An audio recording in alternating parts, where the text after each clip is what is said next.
Hi, everybody. I'm David Rhodes, Editor-in-Chief at Fire Engineering. This studio is brought to you by the Firehouse Subs and the Firehouse Subs Public Safety Foundation. Enjoy more subs, save more lives. Find out more about restaurant ownership at www.firehouseSubfranchising.com.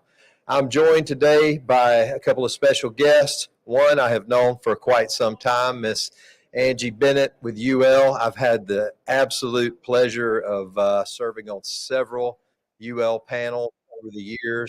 And after I got old, they decided to make me emeritus to make room for a more handsome, younger generation of firefighters. But I'm still very involved in the communication with them. And I was joined by Jesse Marcotte, who is also a senior education training coordinator.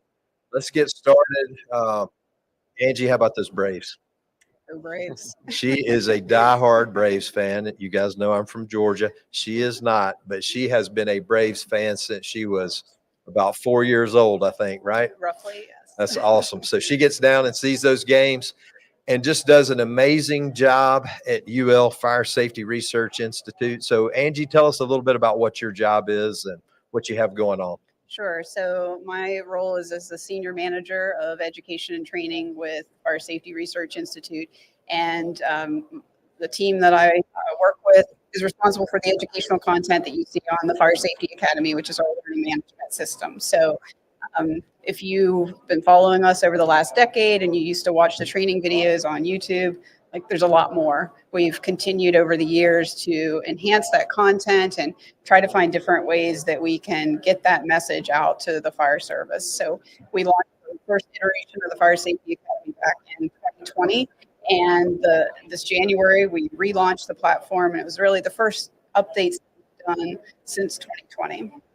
So tell everybody, like, what type of material is on there? What can they learn? I know there's just tons of studies that have been done, and you guys take all the studies and then turn them into education. So it's taking the technical research and science and putting it in a format that a firefighter can actually learn and see what happens. So what are some examples of what you have?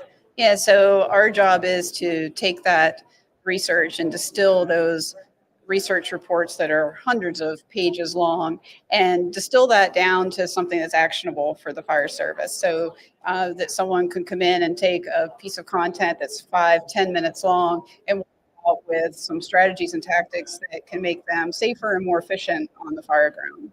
And that includes like regular LMS learning style stuff, but lots of video, because you guys capture everything from the sensors to Dan, the team out in the field explaining what's going on. How in the world do you guys manage all those assets to get them to your LMS?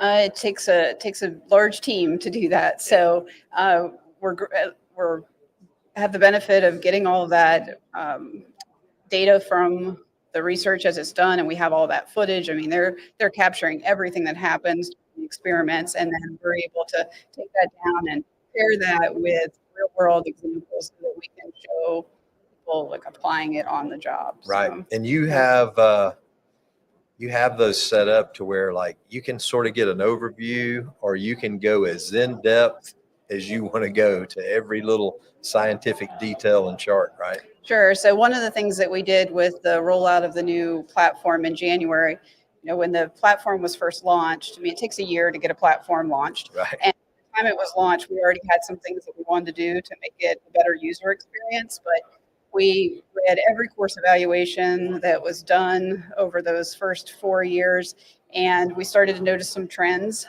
we were hearing from our users, and we brought that to our training advisory committee, which is a group of fire service educators from across North America that help advise us on the content and the best way to get that message out to the end user. So one of the changes that came out of this revision was breaking that content down into much smaller blocks of content. So instead of sitting down and taking a 45-minute or a 60-minute course, you can pop in and get 5 to 7 minutes of content on a topic, and then discuss it with your crew and the other people at the station, and then go do something with it. Because research shows firefighters have a very small attention span. We all do. We have to keep it real. Um, Jesse's the training coordinator and battalion chief at Northville Township Fire Department in Michigan. And he is also a senior education and training coordinator in a part-time capacity with UL. And so tell us a little bit about what you do. Yeah, so I'm very fortunate to be a member of the team at FSRI, and my experience started like most other people's experience with FSRI as that end user, as a person who's going through it on my own, and then transitioning into the position of training chief, and now finding a way to implement that within our organization.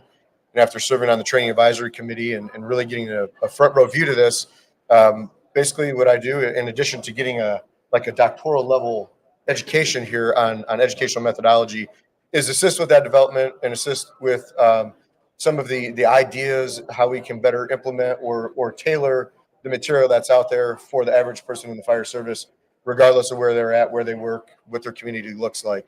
How do we get that back to their hands? So, right. Angie, I know your background was in education and design of these things.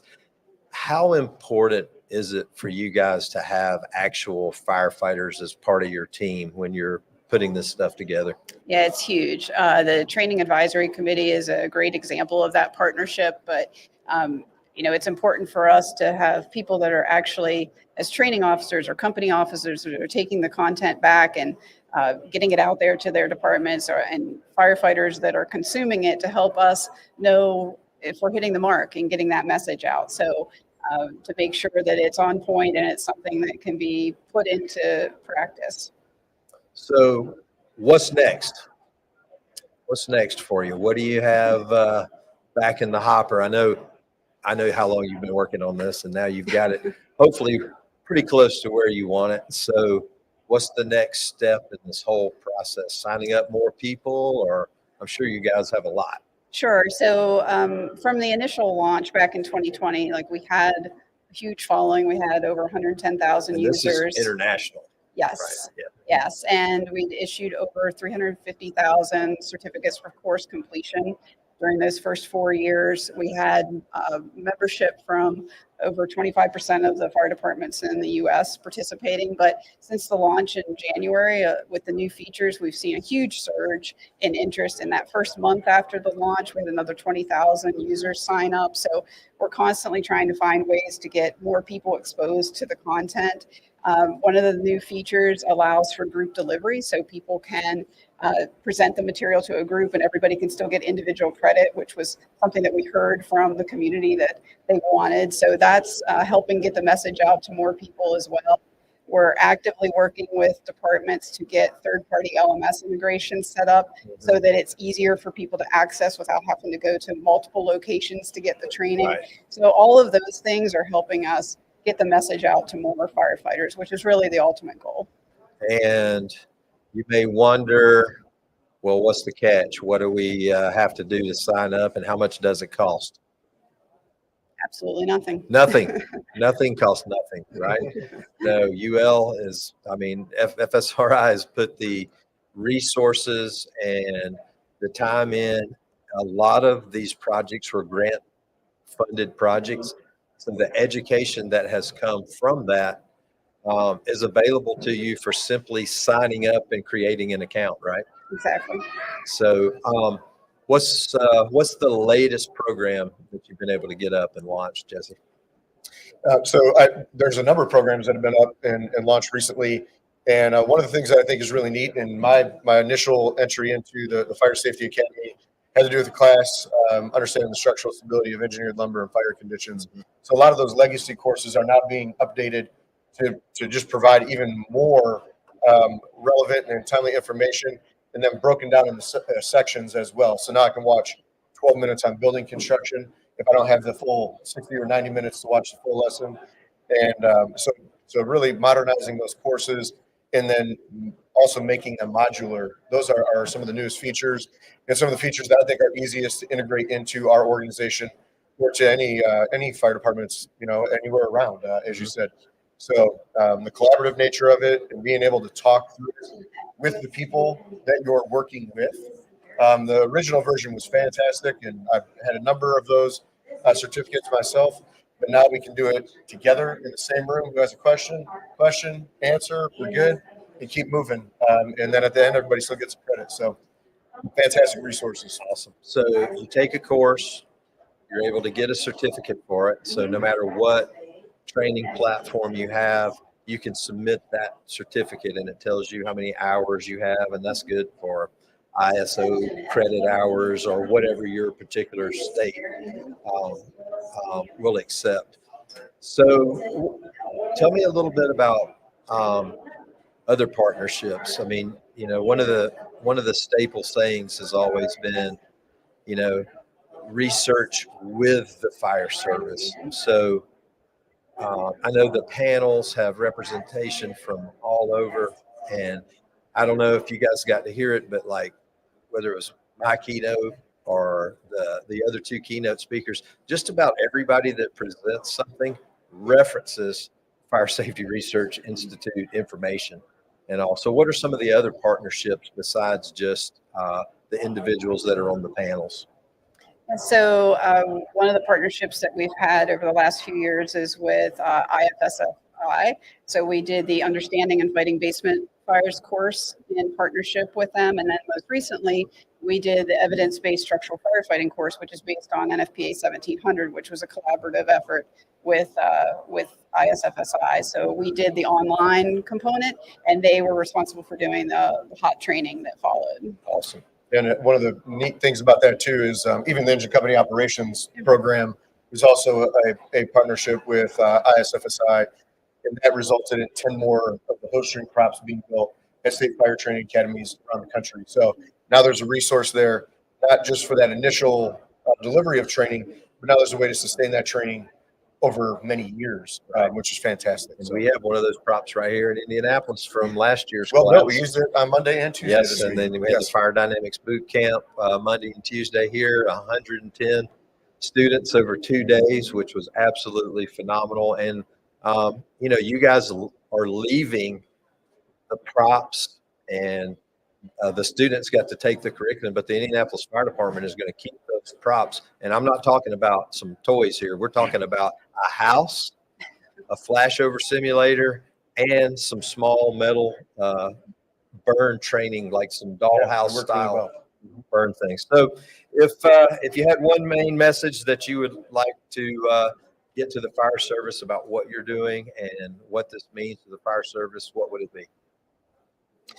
I would say that, I've been that young firefighter or even like a senior firefighter on shift. And as you move through, I was always asking, why should we do this? Why shouldn't we do this? When should I break a window? Should I break a window? Should I turn the fan on? I don't know. Right. And the reality is all those answers, all those things that I had questions about, there's information that exists on it, and you don't really have to hunt for it or do some computer coding. You just have to go to the website. So you go to the Fire Safety Academy website through FSRI, and all that information is there. I can click the filter. It will take me to the topic I want: building construction, ventilation, fire suppression, and instantly at my fingertips is this free resource. So my biggest message as somebody who's in the fire service is there's no reason not to be involved with it. Cost isn't the reason. Time isn't the reason. The quality of the content isn't the reason. It's all there. It's all made for the fire service, with the fire service, and it's just an incredible resource. Of course, this is the Fire Department Instructors Conference, and I've had people ask me all the time, they're like, where can I get this video? Where can I get that?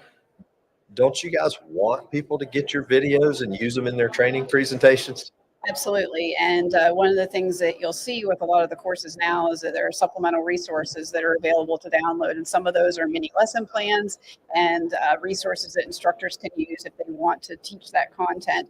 And coming within the next year, we'll be expanding that resource library so that we'll have more resources available for instructors to make it easy for them to get to and easy to integrate into their existing curriculum. Awesome. So for everybody that has looked at this before, please check it out. It's refreshed, and we are going to wish you guys the best in your upcoming year. I know you've got a lot on your plate as always, but I can remember when this organization was 2 people, and how many you have now? 40? More than that. More, it's just unreal. FSRI, they are doing the research. They are saving lives with this. and upgrading our training. So please, please use the resource. I'm David Rhodes here with FSRI, Angie and Jesse, and we're live at FDIC.